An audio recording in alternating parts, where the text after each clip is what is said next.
নদী থেকে উঠে এলো জৈন তীর্থঙ্কর শান্তিনাথের মূর্তি। এই দৃশ্য দেখে অবাক স্থানীয়রা। ঠিক কি ঘটেছে তা জেনে নেওয়া যাক।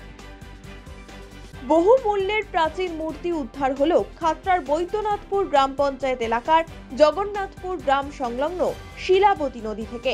এই ঘটনায় তীব্র চাঞ্চল্য ছড়িয়েছে ওই এলাকায়। স্থানীয় সূত্রে খবর, ওই এলাকার বেশ কয়েকটি পরিবার শিলাবতী নদী থেকে মাছ ধরে জীবিকা নির্বাহ করেন। তারাই খাতড়ার জগন্নাথপুর ও ইন্দোপুরের ধানসাতরা গ্রামের মধ্যবর্তী অংশে নদীতে মাছ ধরার সময় ওই মূর্তিটি নদীর জল থেকে উদ্ধার করেন। খবর পেয়ে ওই এলাকার অসংখ্য মানুষ মূর্তিটি দেখতে ভিড় করেন। খবর যায় প্রশাসনের কাছেও, যদিও পরে খাতড়া থানার পুলিশ মূর্তিটি উদ্ধার করে নিয়ে গিয়েছে বলে গ্রামবাসীদের তরফে জানানো হয়েছে। গ্রামবাসী হারাধন কুম্ভকার ও সুজন মহন্তরা বলেন, এখানে জগন্নাথপুর গ্রামে এখানে মাছ ধরছিল স্থানীয় লোকগুলো। যখন জালে ঠাকুর লেগেছিল, মূর্তিটা কি মূর্তি এখন কেউ কী করে বলতে পারছে না। কেউ বলছে বুদ্ধ মূর্তি, কেউ বলছে যৌন মূর্তি। এই গ্রামের মূর্তি নয়? না, গ্রামের মূর্তি না। কতদিন আগেকার মনে হচ্ছে? যা মনে হচ্ছে 200 বছর 300 বছর পর্যন্ত হবে। আর কি করে দেখলে এখানে মাছ ধরছিল? যে মাছ ধরছিল কোথায় ছিল? মাটির তলে ছিল, বালিতে দেখা ছিল। সবাই ধরাধরি করে তুললো, তোলার পরে শুয়ে রেখেছিল। আজকে পুলিশ গাড়ি এসেছিল। ভিড় জমেছিল ঠাকুর দেখতে? ভিড়, বহু ভিড়, 4,000 লোক আসছিল। আর ঠাকুরটার আকৃতি কেমন, মানে কি কি রয়েছে ঠাকুরটা? ঠাকুরটা বেশ একদম বুঝে যাচ্ছে না তো। মশা গায়ে মুখ চোখগুলো তো মুছে গেছে। মুখ চোখ দেখা যায়নি? না, মানে এমনি মানুষের মূর্তি দেখাচ্ছে? মানুষের মূর্তি দেখাচ্ছে। ঠাকুরটা নদীতে ছিল, ওরা মাছ ধরছিল, ধরতে ধরতে জালে লাগিয়েছে ঠাকুরটা। তারপরে ঠাকুরটা তোলা হয়েছে উপরে জলের নিচে। তারপরে এখন আমরা নিয়ে এসি, ওখানে আছে ঠাকুরটা। আর পুলিশ এসেছিল? পুলিশ এসেছিল, ঠাকুরটা নিয়ে যাবো বলছিল। তো নিয়ে গেল?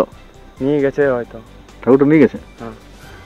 বিশিষ্ট পুরাতাত্ত্বিক গবেষক ও শিক্ষক রামামৃত সিংহ মহাপাত্র এ বিষয়ে বলেন, আপাতত ছবি দেখে যা বোঝা যাচ্ছে তাতে ওই মূর্তিটি 16তম জৈন তীর্থঙ্কর শান্তিনাথের। এই মূর্তির লাঞ্ছন চিহ্ন হিসাবে রয়েছে হরিণ। যদিও মাথায় জটা, অষ্টগ্রহ সহ গঠন শৈলী দেখে প্রথমে ঋষভনাথ ভেবে ভুল হতে পারে, কিন্তু আদতে তা নয়। লাঞ্ছন চিহ্ন হরিণই প্রমাণ করে এটি ঋষভনাথ নয়, শান্তিনাথের মূর্তি। খাতড়া থানার ধানসাতড়া গ্রামে, যেটা বৈদ্যনাথপুর অঞ্চলে পড়ছে, মানে শিলাবতীর ডান তীরের যে জগন্নাথপুর ঘাট, সেই ঘাটে একটি জৈন তীর্থঙ্কর মূর্তি পাওয়া গেছে। মূর্তিটিকে দেখে প্রতীয়মান হয় যে এই মূর্তিটি 16তম তীর্থঙ্কর শান্তিনাথের মূর্তি। এর প্রধান কারণ এর লাঞ্ছন চিহ্ন। আমরা যদি দেখি তাহলে দেখব যে লাঞ্ছন চিহ্ন হিসেবে রয়েছে হরিণ। যদিও মাথায় জটা দেখে প্রথমে ঋষভনাথ বলে ভুল হয়, বা ওর দুপাশে যে অষ্টগ্রহ বা অন্যান্য গঠন দেখে মনে হয় প্রথমত এটা ঋষভনাথ হলেও হতে পারে, কিন্তু যে ছলন যেটা রয়েছে লাঞ্ছন চিহ্ন, হরিণ কিন্তু সুনির্দিষ্টভাবে প্রতীয়মান করে যে এটি কিন্তু ঋষভনাথ নয়, এটি শান্তিনাথের মূর্তি। সেই হিসেবে বলা যেতে পারে এটি বিরল প্রজাতির শান্তিনাথের মূর্তি। এই ধরনের মূর্তি আমাদের এই অঞ্চলে দক্ষিণ বাঁকুড়ায় বিশেষত খুব কম পাওয়া গেছে। আমাদের সিমলাপাল রাজবাড়িতে যে শান্তিনাথের একটি মূর্তি আছে, তারও লাঞ্ছন চিহ্ন হরিণ, এবং সেই মূর্তিটিও অতীব সুন্দর। আর যে মূর্তিটি পাওয়া গেছে সেটি একদম পুরো ইনট্যাক্ট অবস্থাতে পাওয়া গেছে। মূর্তিটি খুব মূল্যবান একটি রত্ন সামগ্রী, এই বিষয়ে কোনো সন্দেহ নেই। আর আমরা শিলাবতী নদী তীরের কাজ করার সময় আমি দেখেছি যে এই অঞ্চলে জৈন পুরাতত্ত্বের প্রচুর নিদর্শন রয়েছে। সুতরাং ধানসাতড়া অঞ্চল থেকে, ধানসাতড়া গ্রামে পাওয়া এই মূর্তিটিতে খুব একটা বিস্ময় কিছু নেই, কারণ পুরো শিলাবতী নদীর ধারে যে অববাহিকা, সেই অববাহিকা জুড়ে যদি খোঁজা হয় প্রচুর জৈন নিদর্শন রয়েছে। সেই হিসাবে এটিও একটি জৈন নিদর্শন হিসাবেই প্রতীয়মান হবে।